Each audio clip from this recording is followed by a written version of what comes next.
Nakaupo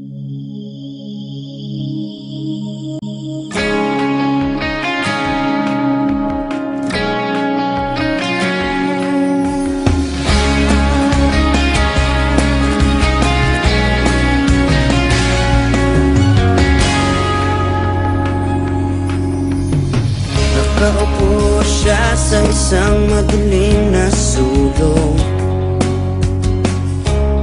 Ewan ko ba kung bakit sa libo-libong babaeng nandoon, wala pang isang minuto, nahulog na ang loob ko sa iyo.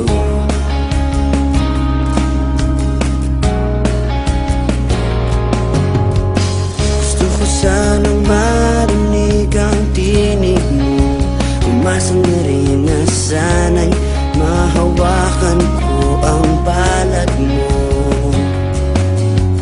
Gusto ko sanang lumapit kung di lang sa lalaking kayakap mo.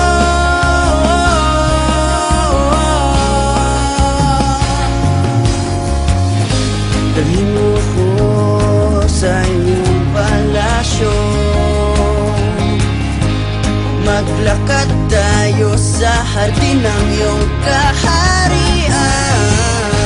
Wala man akong pag-aari, pangako kung habang buhay kitang pagsisilbihan.